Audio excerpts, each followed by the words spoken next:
First of all, I'm just honored to be here again with you all. I see so many familiar faces of those that have joined us at World Burn Congress, and then the 2 years I've been here, I feel like I'm kind of coming home, so it's really great to be here. And you can go to my next slide. I think what I've heard throughout the day, and I'm going to shorten up so we can get to the discussion, my comments here, but I think my message is nothing heals people like other people. We're hearing that so much today. The storytelling that we do is a healing activity, right?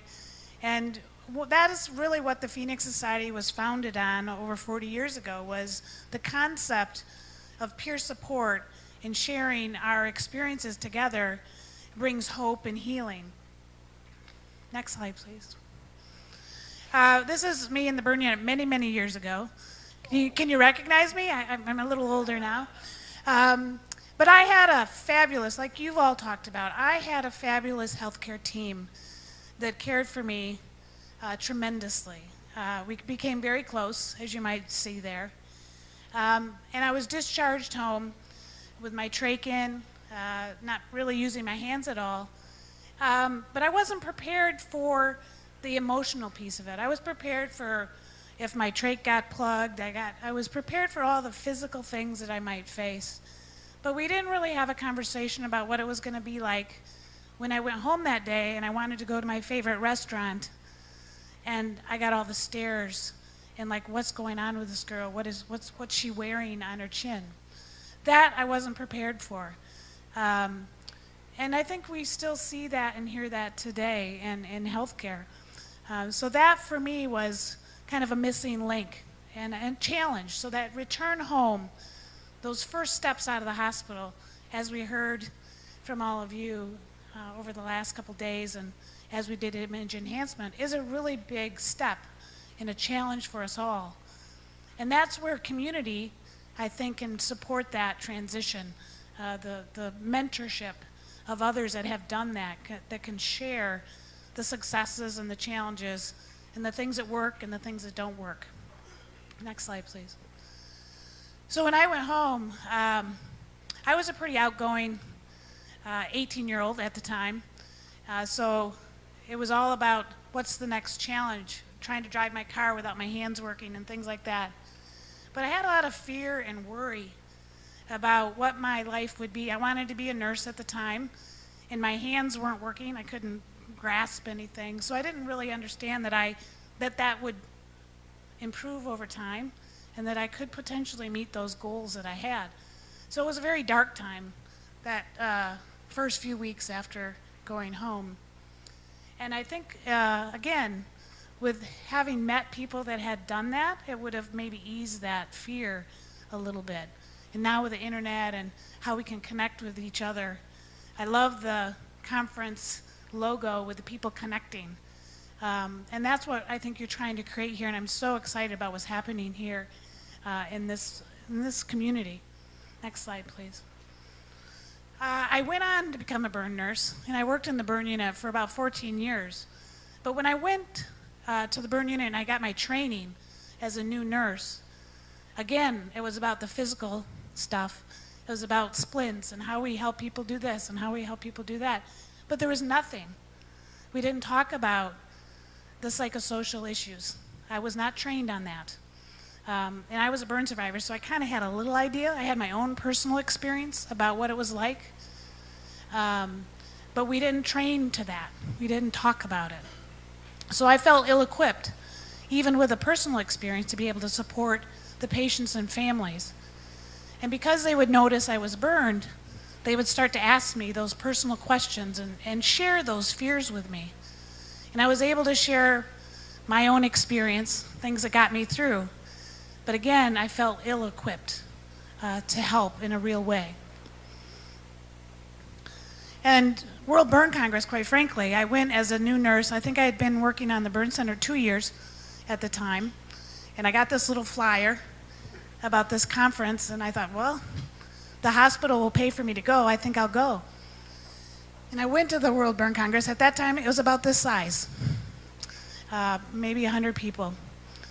And what it did for me is it helped me get out of my own experience and hear all the other experiences. It helped me see that I had great family support. The things that I had done had helped my recovery. It helped me see the things when I was kind of sabotaging my own recovery, because I could hear it reflected back to me. I think what it really did, though, is it helped me see the great big gap that we had in the burn center, the gap of this psychosocial recovery and how we can help people transition, not just to survive, but to thrive. And I was able to meet people along the way. And ironically, as I sit here with James and Barbara at the table, I met them in those early days, going to World Burn Congress as a nurse.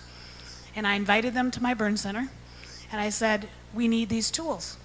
And so we started incorporating social skills, image enhancement, support groups, burn camps, all the things that you're doing here. So that happened because of the burn community. It was driven out of the survivors.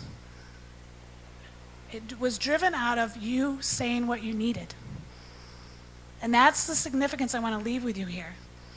As a healthcare professional, I could do so much in that role, but what you brought us in the healthcare community was more deeper healing. And that is what I want to leave. If I leave you with anything, I want to leave you with that your voice matters. And your sharing of those needs and challenges will only make us better as a community. By working together with the healthcare professional and the survivor community. Well, some of the things we're doing at the Phoenix Society is we call it advocacy. I don't know what the language is here for that. But that's self-advocacy. How do we first advocate for ourselves? And we heard some stories about people advocating for what they needed earlier today. But having that voice and the ability to question and ask our healthcare professionals about what your needs are and what else is available, and doing your own research. Because it's not always available in every burn center, at least in our country. So doing your own education and learning is important. We've gone from, I will say I've gone from, on a personal level, my own self-advocacy, but realizing that I'm just one voice. And there are issues that I'm really passionate about that are maybe not the global big issues of the burn community. So I think for us as a community, it's going to be important to identify what are some of those big rocks that we as a community can move forward, like social integration. How do we go back into our communities? How do we ask for what we need as a community and stand up for ourselves in a stronger, united way? We have 3 pillars at the Phoenix Society that we focus on. One is prevention. A lot of us are passionate about preventing it from happening to anybody else. So we particularly focus on making sure there's fire sprinklers in buildings, making sure that the codes and life standards are up to date in our communities so we can go to work and live in our homes safely. So those are things that we add our voice to, and we partner with, in our country, people like NFPA, and yours is Korean Fire Prevention Institute, I think is one of the standards people here. But partnering with them and adding your voice to those issues. I was an electrical burn as well, and I was really focused on why would you have electrical wire when there's sailboat mast around? Why would you do that? So when I first got out of the burn center, that's what I was focused on. I wanted to make that stop. But I realized it's not the most frequent kind of burn there is. House fires are probably going to have more impact, so I changed my focus. So again, going from that personal kind of perspective to where can we have the most impact as a community, I think is how we've evolved at the Phoenix Society. So prevention, I think acceptance, inclusion, breaking the stereotypes. I'm not going to talk a lot about that. We do that at the Phoenix Society. We've had several campaigns around that.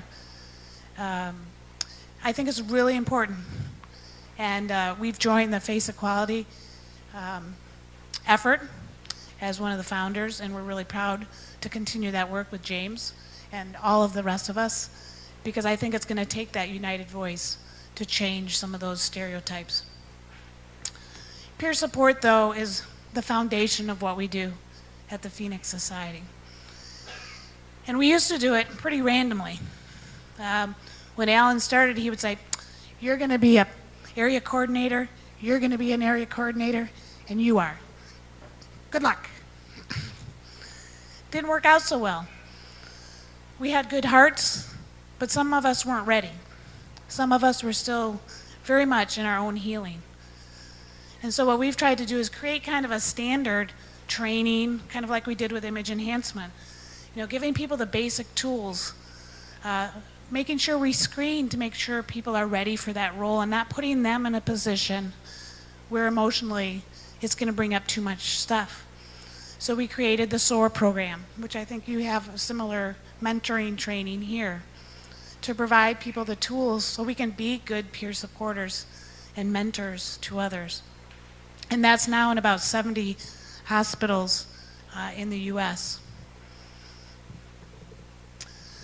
Recognize her? A champion, right? Gotcha. So this is really, this slide is really representing that teamwork between the survivor and the provider, and how we can advance quality care that goes beyond that acute focus. In the U.S. we have a phrase called treat 'em and street 'em. So what that means is get them healed, get them home. And we want to move well beyond that, because we know that people don't thrive that way. It's not an easy transition, and we need longer support. We also know that survivors are living more readily than they used to. In the U.S., about 96% of the people admitted to a burn center survive. That's relatively new.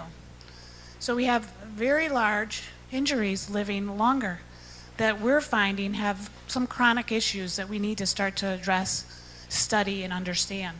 And I think this community are the only ones that are going to be able to kind of share that back to the healthcare community about what our challenges are. Skin breakdown, all sorts of things 20, 30 years out that we need to start to share. This is an example.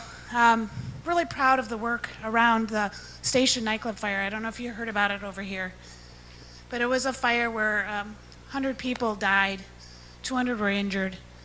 And what we were able to do there is kind of get in at the front end and help the community understand that there were resources available for the survivors of that fire. And they were kind of embraced into our survivor community early on, before discharge. They came to World Burn Congress. They were funded to come and get connected. We trained them on how to be advocates. That fire never should have happened. It should never happen again. But it did a few years later in another country, in Brazil. And our advocates were able to go and talk about what could prevent that fire with a very strong voice. We were able to pass legislation in the U.S. for tax incentives, so nightclubs could put fire sprinklers in their bars. That was done because of a survivor's voice, someone who was impacted by that fire. And that's the ability for us to not just have individual change, but community change. This is a group celebrating 15 years later. And when that legislation happened was 14 years after the fire. It took that long. But they were there every step of the way. Every time they went to the Capitol, some of those survivors were there. These are just some of the campaigns that we're doing on social media to kind of break down some of the myths and stereotypes of burn injuries and kind of reframing the messages around our community. I think each one of you has an opportunity to be an advocate just by walking down the street, getting it. I was at the Marvel 10K downtown here this weekend. Anybody running that? But having survivors out in the community, living life, is advocacy. It is about representing us.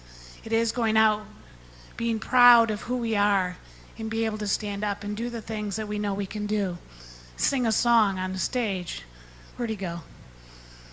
Anyways, it is that confidence and sharing ourselves with our communities that I think is so important. One last thing, I'll kind of wrap up, but there was a couple of meetings that we went to, and I think James was at the first one.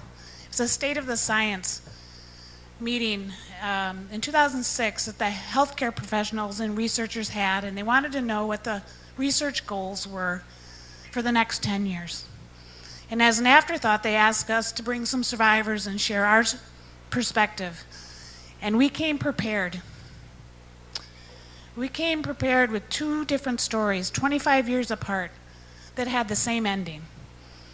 They went home, they fell into the abyss, one almost committed suicide, and the other one ended up in jail with post-traumatic stress and just untreated. That shifted the ABA's thinking about care. Those two survivor voices, I believe, changed the course of the next 10 years for research. And we were able to form a joint committee between the medical community, the researchers, and the survivors called Aftercare Reintegration Committee. And we have survivors on that and healthcare professionals. Fast forward 10 years later, we weren't the last speaker on the second day. We were the first speakers on the first day. And that's an indication, again, of the value that you bring to improving the lives of others. Your voice matters.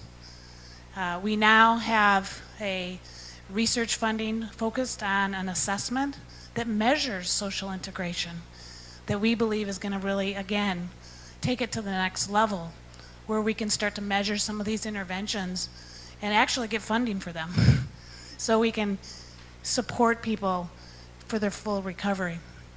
But survivors did that. So the next year we had, I think, 20, and they were in every session, whether it was about inhalation injury or whether it was about community integration. They were in every session talking about the priorities. The Libre profile, again, is a new assessment that we'll be rolling out over the next year or so that can be a self-assessment of how am I doing? How am I doing in my relationships? How am I doing with relating to strangers? And then we can target resources and support to where you may be struggling. So we're excited about that. And Louis, the PI of this module, has gone around the world talking about this, and there's a lot of interest in other languages, so we're going to be talking to see if we can get that here. Last, I just want to say one of the ways I think each of us can be an advocate is by sharing our story in different mediums and different ways. You know, some people are very comfortable getting up on a stage, singing and advocating and being bold. Others might do it in a written word, sharing their story in that written word. Whatever it is, you have a voice, and I encourage you to use it. And lastly, I think a movement is greater than one person, and I would say a movement is greater than one organization. And that's why I love this relationship, is because we've formed a wonderful relationship where we share knowledge and information and expertise, because this is a big issue. Burns, we have a lot of work yet to do to really help people be accepted, included, and live full lives. And I look forward to working with all of you for many years to come. Thank you. 네, 박수 부탁드리겠습니다. 좋은 강연 너무나도 감사드립니다.